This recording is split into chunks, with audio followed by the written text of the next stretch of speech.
Olá, sejam bem-vindos a mais uma aula de ensaios mecânicos. Vocês estão no canal de YouTube do curso de Fabricação Mecânica do Instituto Federal de Educação, Ciência e Tecnologia de São Paulo, campus Hortolândia. Eu sou o professor Augusto e nessa aula 3, finalmente vamos começar a falar sobre algum tipo de ensaio mecânico mesmo. Eu tinha falado que desse aquela motivação de por que vocês tinham que estudar o que estavam estudando. A gente logo ia passar a falar sobre ensaios mecânicos efetivamente, começando pelo ensaio de tração, que é talvez o ensaio mais difundido que existe. Antes da gente fazer efetivamente essa transição, a gente precisou fazer uma pequena pausa conceitual para duas coisas muito importantes, para a gente discutir as origens atômicas do comportamento mecânico dos materiais e fazer a relação dessas medidas, esses fenômenos submicroscópicos, com coisas que a gente consegue medir efetivamente no mundo macroscópico, que são fenômenos de tração, de tensão e de deformação. Então a gente fez isso agora nas aulas 1 e 2, a gente fez esse breve recapitulativo ou breve apresentação, dependendo de qual for o seu percurso de formação. E agora sim a gente está pronto para a gente começar a falar sobre ensaio de tração. A gente vai falar sobre ensaio de tração ao longo de diversas aulas. A gente vai postar essa primeira aula hoje e nos próximos dias a gente vai continuar postando sobre o ensaio de tração. Essa primeira aula de hoje é para fazer uma introdução sobre qual que é basicamente a cara, como é que funciona basicamente o ensaio de tração. Em termos do que acontece efetivamente lá dentro. Como é que é a cara do material que é ensaiado, qual é o tipo de equipamento, como é que a gente faz as medições. Antes da gente discutir o que mais importa, que são os resultados dos ensaios de tração, eu acho motivador para vocês enxergarem como que um ensaio desses funciona. Tá? Então esse é o objetivo da aula de hoje, na aula que está começando agora. Então, se vocês se lembram bem, lá na aula 0, o último slide que eu tinha falado para vocês, que eu tinha posto para vocês, era uma pergunta de vocês. Né? Poxa, mas que cara que tem os ensaios mecânicos? E eu tinha mostrado para vocês uma série de coisas. Né? Eu tinha mostrado para vocês corpos de prova, tinha mostrado para vocês máquinas de ensaios, tinha mostrado para vocês basicamente como é que funcionava o corpo de prova dentro da máquina de ensaios.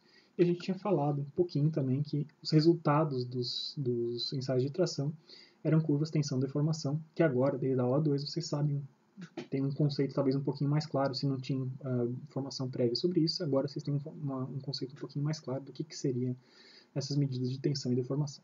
Tá?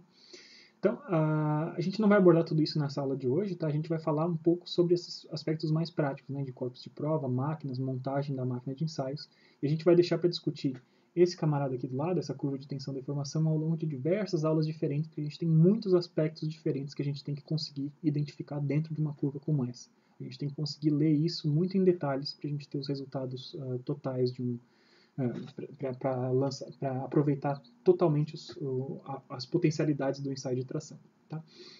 Então, para a gente fazer esse nosso percurso, né, a gente vai falar então hoje sobre ensaio de tração, começar a falar sobre ensaio de tração. E como é o primeiro dos ensaios que a gente está abordando, né, eu quero deixar bem claro para vocês o percurso que a gente vai seguir sempre que a gente introduzir um novo ensaio. Tá? Então, dessa aula em diante, a gente sempre vai fazer o seguinte: a gente vai primeiro falar um pouquinho sobre como que é o ensaio, qual é o procedimento, quais são as máquinas que a gente utiliza, qual é o formato, basicamente, dos corpos de prova que a gente tem que utilizar. Vou explicar hoje o que é um corpo de prova, né? Já estou falando direto sobre o corpo de prova, que talvez muitos de vocês não saibam o que quer dizer. Tá? Então, a gente vai falar bastante sobre isso, sobre o procedimento de ensaio. Tá?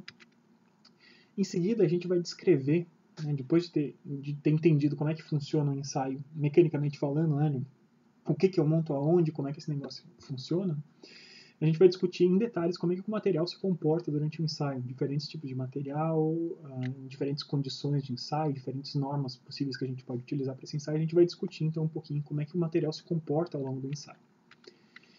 E em seguida a gente vai discutir bastante, né, essa é talvez a parte principal para cada um dos ensaios que a gente for introduzindo, é a discussão dos resultados do ensaio. O que sai como resultado, né? Fiz um ensaio de tração para quê? O que eu tiro de um ensaio de tração?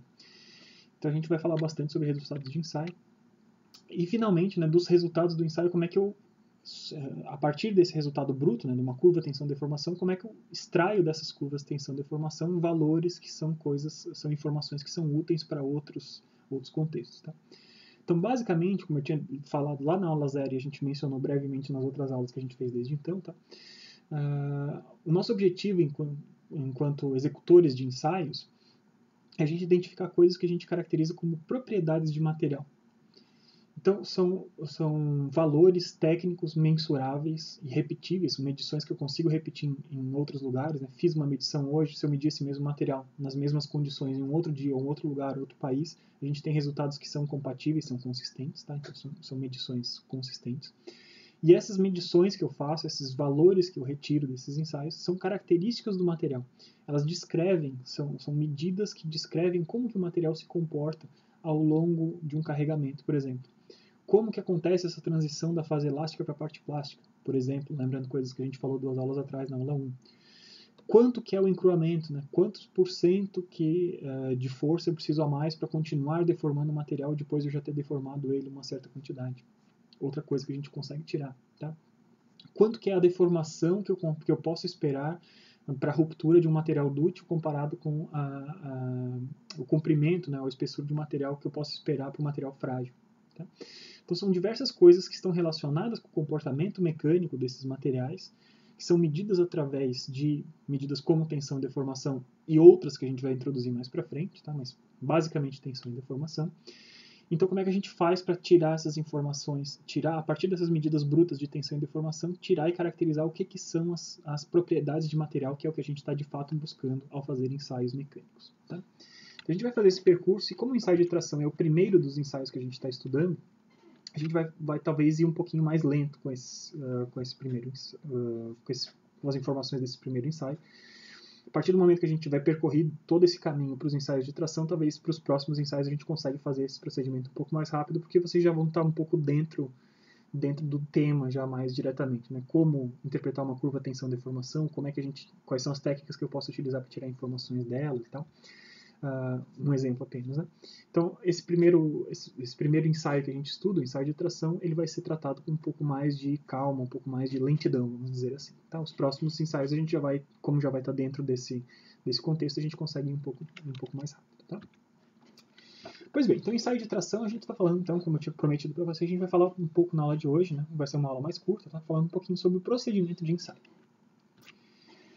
Para todos os ensaios que a gente for ver, esses ensaios estarão regidos por normas técnicas. Tá? Então, normas técnicas, elas têm diversas entidades que organizam normas técnicas. Tá? No Brasil, a Associação Brasileira de Normas Técnicas, a ABNT, vocês já devem ter ouvido falar para, sei lá, diagramação de textos em TCC, em trabalhos científicos, né? Mas a ABNT é muito mais do que isso. Né? São normas técnicas para várias áreas de atuação diferentes, inclusive para as áreas mecânicas. Tá? Então, ensaios mecânicos tem muitas normas brasileiras de ensaios mecânicos são proferidas, são declaradas pela ABNT. Além disso, vocês têm padrões diferentes, tá? Então, o padrão internacional é ISO, International Standardizing Organization, então, Organização Internacional de Padronização. Normas alemãs são normas DIN, tá? E tem também, especificamente para o caso para o ramo de estudos de ensaios mecânicos, a gente tem a ASTM, tá? Que é a Associação Americana de Testes, né? de padronização de testes de ensaios mecânicos, tá bom? Então, por que a gente precisa de normas para fazer ensaios? Né? Então, de novo, como eu estou falando para vocês, a gente está indo um pouco mais devagar por ser um ensaio de tração, mas esse é o contexto, esse é o momento da gente entender por que eu preciso de normas para fazer esse ensaio. Então, toda forma de realização de um teste ela é definida previamente por essas normas diferentes. E isso é feito para que a gente tenha essa comunicabilidade, tá?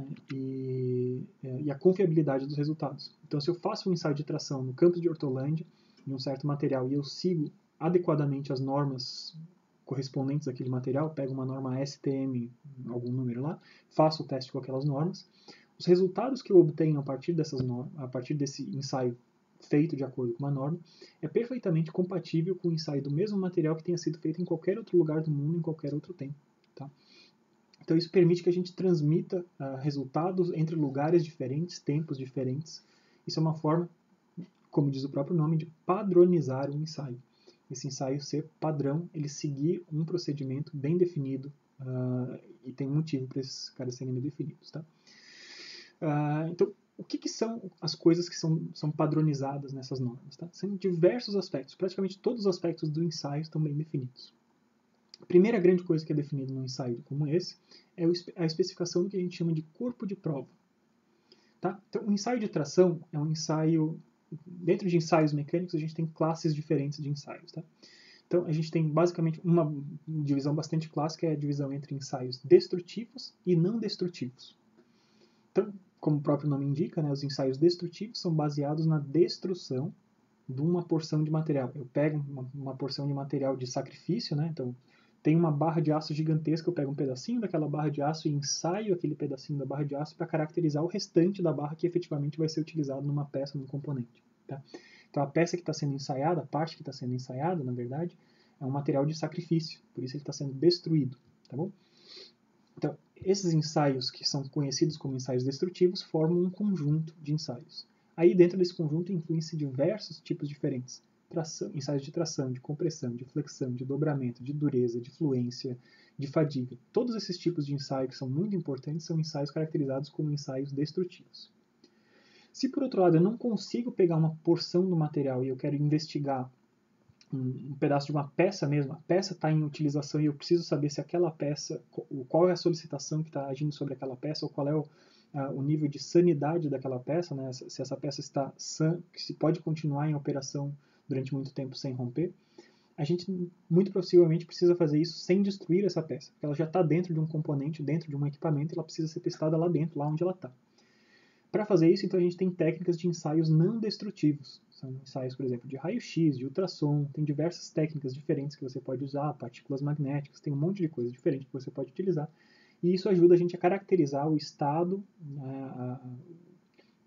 seja o nível de tensões dele, tem tipos de ensaios não destrutivos que permitem caracterização de tensão também, mas outros tipos de coisa, como presença de trincas, presença de falhas internas, tudo isso é caracterizado na própria peça em operação, então, portanto, eu estou fazendo um ensaio não para destruir.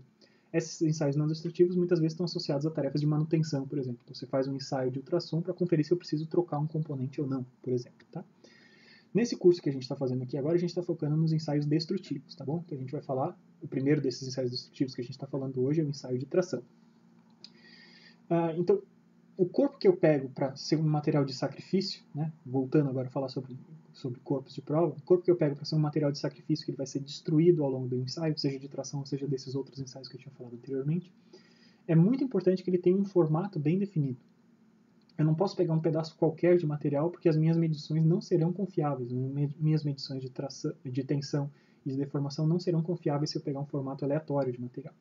Para ter medições confiáveis, tanto de tensão quanto de deformação, eu tenho que seguir padrões para esse corpo que está sendo levado, para esse pedaço de material que está sendo levado para dentro do equipamento de testes.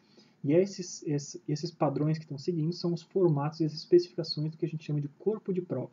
Tá bom? A gente já vai mostrar logo em seguida como é que são a cara dos corpos de prova de ensaios de tração, mas um corpo de prova é isso. Tá? É uma porção de material que tem um formato bem definido para garantir que dentro dele eu tenha medições confiáveis de tensão e deformação. Tá? Outra coisa que é padronizada, então, por essas normas é a velocidade de aplicação de carga. Então, eu vou pegar um material, vou começar a carregar ele, vou botando cada vez mais força, mas o ritmo com que eu faço isso tem influência, muitas vezes, sobre o comportamento do material. Para aços isso não é tão verdade, tá? Mas temos diversos tipos de materiais que dependem, cujo comportamento mecânico depende da taxa de aplicação de força. Então, se eu aplico força muito rapidamente, ele se comporta de uma forma, ele tem um certo nível de tensão, um certo nível de deformação. E se eu aplico a força de uma forma mais devagar, ele tem outros níveis de tensão e deformação. Tá? Então, definir qual que é a velocidade de aplicação de carga é muito importante para eu ter resultados comparáveis entre diferentes testes. Eu faço o mesmo teste, só que eu faço uma taxa de aplicação de carga muito mais rápida num lugar do que no outro, muito possivelmente eu vou ter discrepâncias entre os resultados e não é isso que a gente quer padronizar. Outra coisa que é importante ser caracterizada é a temperatura ambiente. A gente sabe instintivamente que os materiais se comportam de maneiras diferentes a temperaturas diferentes. Se eu estou chegando muito próximo da temperatura de fusão, eu preciso muito menos tensão para fazer esse material escoar, por exemplo. Tá? Então, o fenômeno de escoamento está associado com o fenômeno de fusão, basicamente. Tá?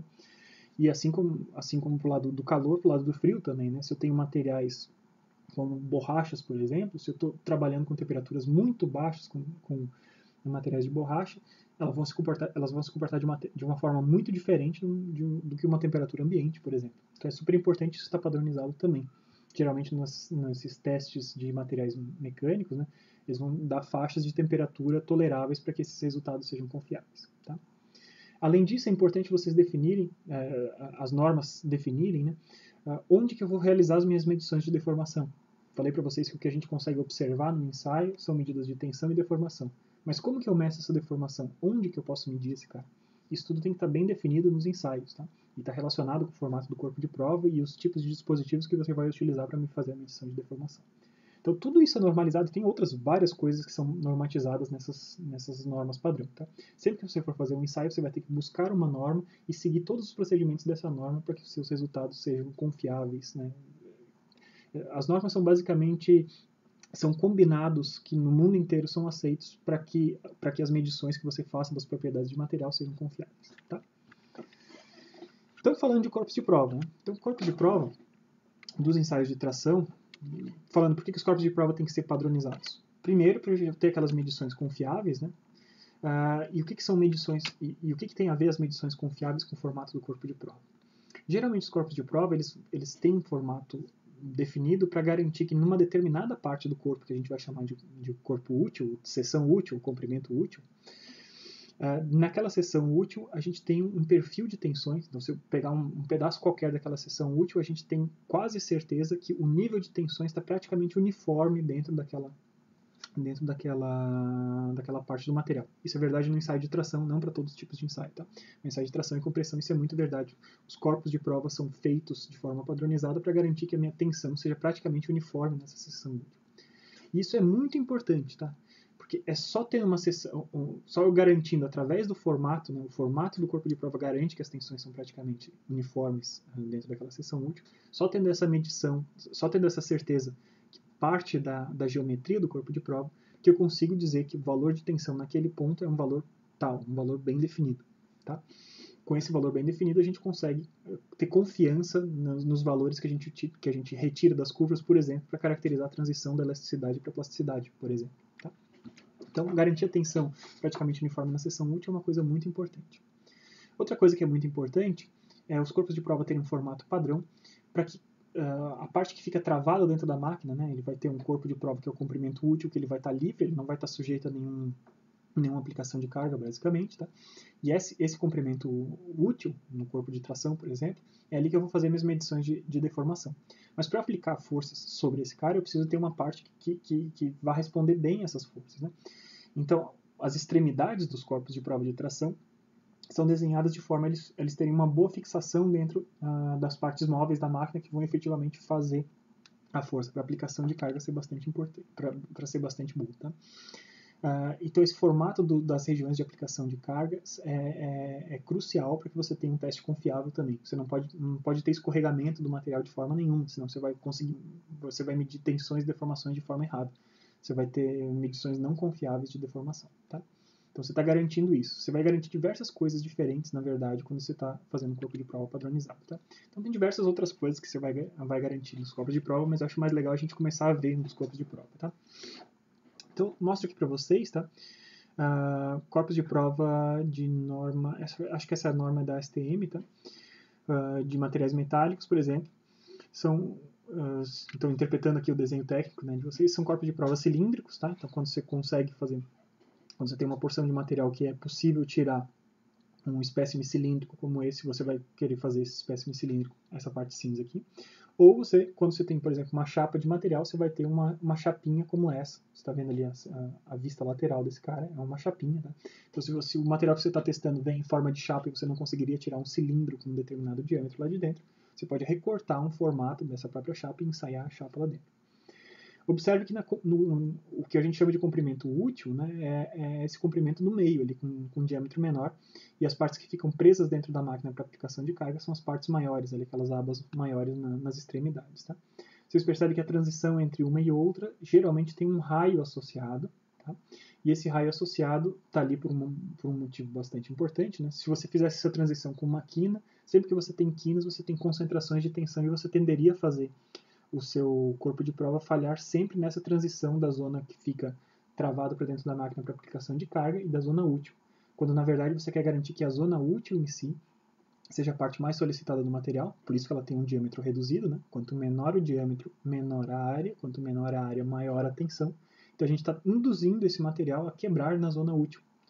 né? Se a gente leva ele até a ruptura, a gente vai tender a ter rupturas na zona útil e a gente quer afastar, a gente quer garantir o máximo possível que essa ruptura aconteça na zona útil e não nas transições da zona que fica dentro dos mordentes da máquina. Tá?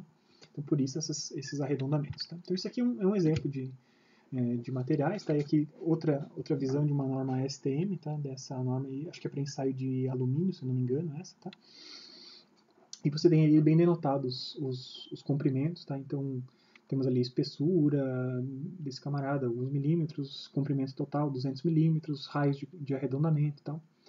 Então a gente tem, vocês veem as características de um corpo de prova. Esses são todos corpos de prova para metais. Tá?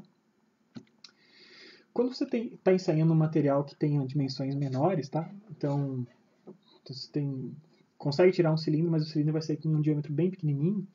Talvez fique meio complicado vocês fazerem essa região de aplicação de carga de uma maneira correta. Então tem algumas dimensões e alguns materiais específicos que aceitam, por exemplo, as extremidades do corpo de prova, essas duas aqui,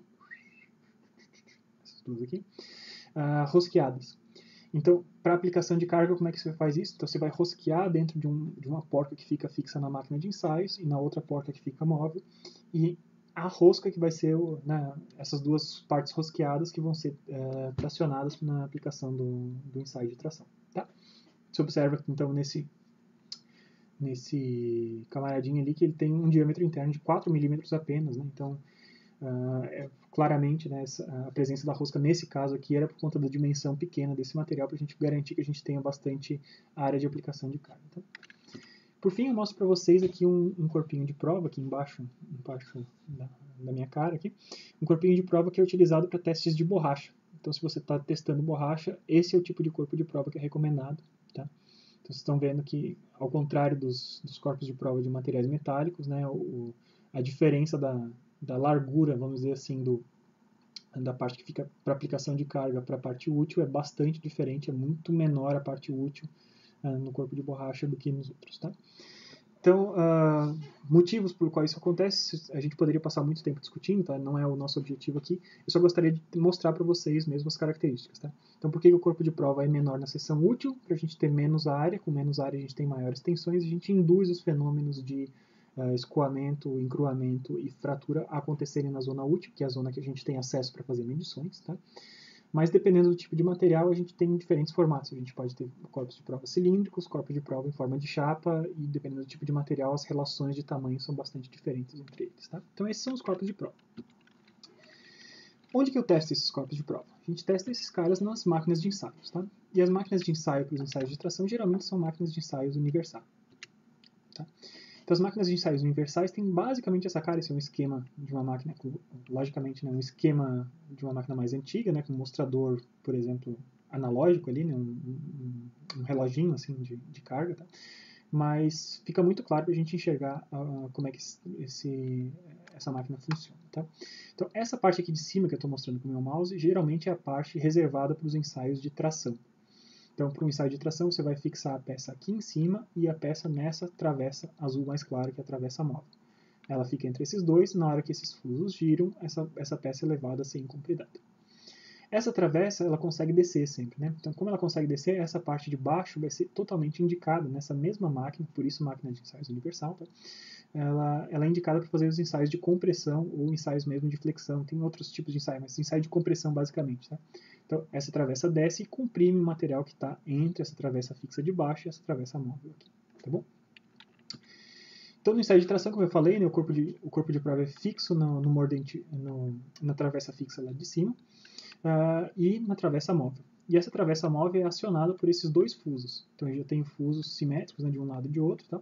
Então, ela vai ser acionada por esse fuso e esse fuso vai fazer essa travessa móvel descer. À medida que ela vai descendo, a gente vai observando que esse cara vai sendo alongado, vai aumentando o comprimento desse camarada. Tá? Então, geralmente, como é que a gente faz para medir as forças que estão agindo? Tá? Então, geralmente, nessa travessa móvel, aqui a gente tem uma célula de carga. Então, uma célula de carga é um dispositivo que é capaz de medir forças. Tá? Ele é calibrado, tá? Ele mede força. Mas eu não falei para vocês que não era importante tanto ter forças, que a gente tinha que fazer o cálculo de tensão? Sim, mas tensão é sempre uma medida indireta, tá? Você vai medir as forças e você vai relacionar as forças com a geometria desse cara, com a área que você tem resistindo àquela tensão àquela força que está sendo aplicada para determinar qual é o nível de tensão que está agindo sobre aquele corpo de prova, tá bom? Então é sempre uma medida indireta, então o que a gente mede diretamente primeiro são forças e deslocamentos, e a partir de forças e deslocamentos a gente faz e constrói as medidas de deformações e de tensões, tá bom? Então geralmente a célula de carga está presente aqui na travessa móvel. Bom? Então, ali era um esquema de uma máquina bastante antiga, né, mas as máquinas mais modernas, né, elas têm outras caras. Então, vou mostrando aqui para vocês uma máquina de uma das marcas, marca Instron, tá? Acho que é uma marca, se não me engano, é uma marca americana. Uma máquina de ensaio de tração de pequeno porte, que já vem acoplado com um tablet, e o próprio tablet já faz a leitura, tá? Então, não é um mostrador de força lá de reloginho, a gente tem um mostrador digital. E talvez mais comum ainda seja uma instalação desse tipo aqui, né, uma máquina de ensaios, talvez até de maior porte, mas associado a um computador. Tá?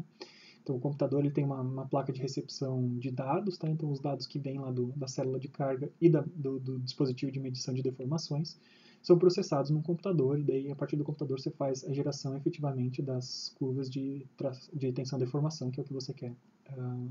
No fim do dia, é o que você quer para o seu ensaio de tração. Tá?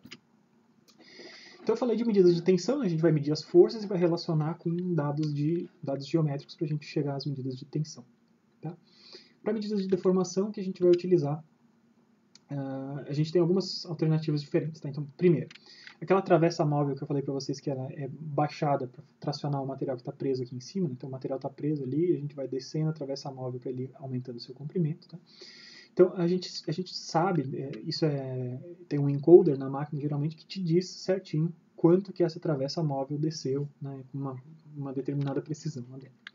Então, isso é uma forma da gente medir, a gente conseguir medir indiretamente, sei lá, uma deformação. Tá? Se o corpo inteiro estivesse se deformando de forma uniforme, bastaria eu saber quanto que esse cara se deslocou para baixo, para a gente saber a variação do comprimento sobre o comprimento original, aquele conceito de deformação que a gente tinha mostrado antes, a deformação de engenharia. Tá?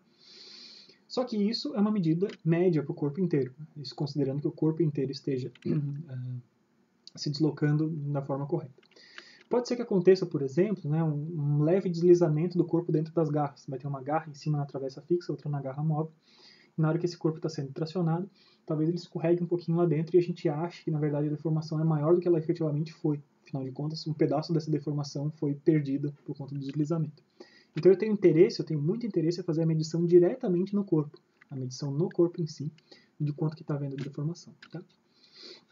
Então por isso que é interessante que a gente faça essa medição, e a medição é interessante que ela aconteça na zona útil. Né? Lembra que a zona útil é aquela que está sujeita, que ela foi projetada para estar sujeita a um nível de tensão uniforme. Tá?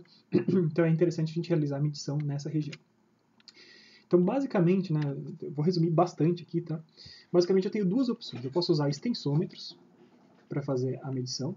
Então, os extensômetros são dispositivos de medição. Não convém a gente entrar aqui no funcionamento dos extensômetros, tá? É outra área de estudos bastante grande, que está mais associada à metrologia do que a gente aqui em site de tração, tá?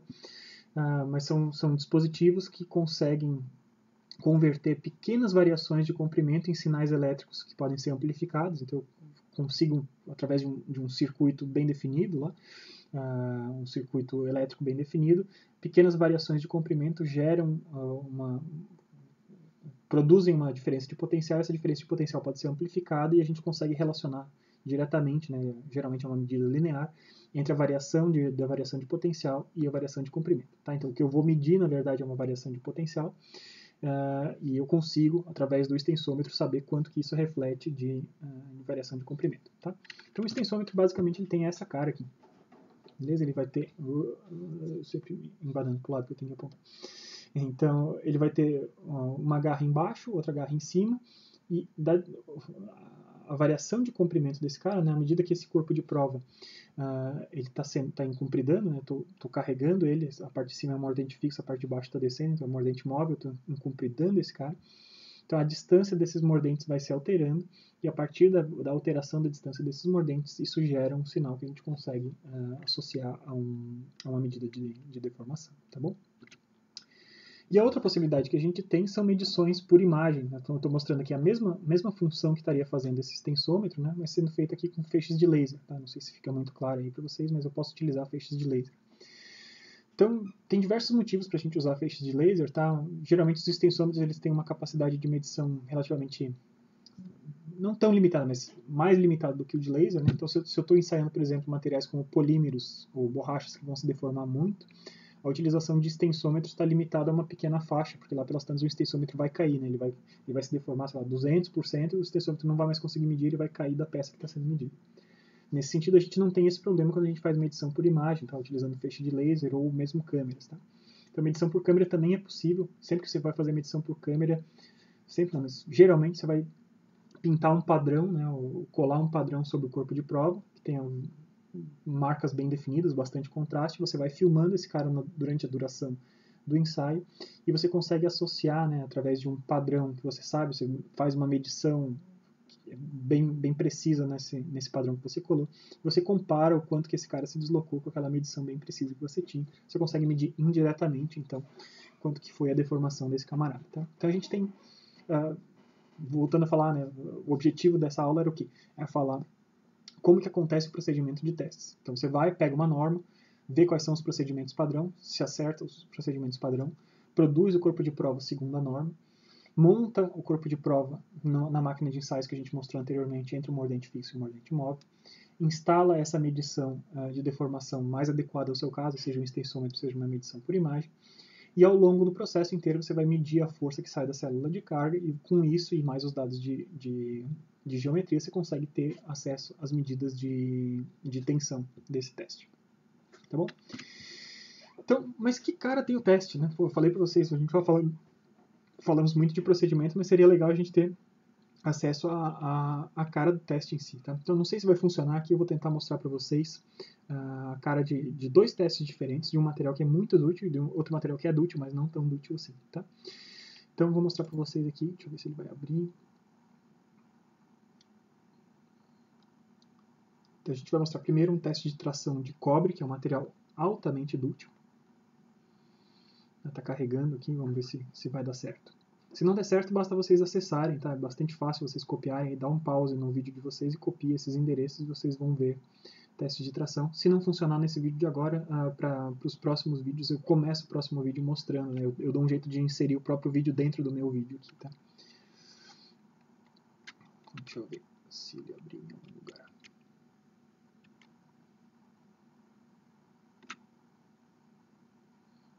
Acho que ele não abriu em lugar nenhum. Bom, gente, então prometo para vocês, então façam isso, tá? Dê um pause no vídeo, copia, é bem facinho de copiar, né? Não é tantas 1000 letras aqui, a gente copia esses dois endereços e vocês vão ver testes de tração de dois materiais com comportamentos bem diferentes. Prometo para vocês, então, que no começo da aula 4, né, que vai ser postada na semana que vem, né? Se vocês estão vendo na ordem que está sendo postado, se não estão vendo na ordem que está sendo postado, provavelmente já vai estar disponível para vocês verem isso muito em breve, tá? Então, pausem o vídeo de vocês e assistam esses dois testes de tração, são bastante curtinhos, eu peguei em formato de GIF mesmo, né? Tentei até incorporar aqui, mas não rolou, tentei mostrar para vocês. Mas basicamente é essa cara que vai ter o teste. Você vai ter um corpo de prova que tinha um certo comprimento e à medida que o mordente móvel vai se deslocando, você vai vendo esse material se deformando. Tá? Então, a gente vai discutir bastante sobre o que acontece ao longo de um ensaio de tração no próximo vídeo, na próxima aula, na aula 4. Onde a gente vai começar a identificar o que está acontecendo com o material ao longo do teste, né? Quando que ele está passando da parte elástica para a parte plástica, dentro da parte plástica diferentes coisas que podem acontecer, quais são os prenúncios que eu tenho que a fratura está próxima ou não, tudo isso a gente vai discutir bastante em detalhes a partir do próximo vídeo, tá bom? Então eu espero que vocês tenham gostado desse vídeo de agora. Se vocês ficaram com dúvidas, deixem nos comentários do vídeo, ou se estão fazendo a disciplina no Moodle, deixem nos fóruns da disciplina no Moodle suas dúvidas, tá?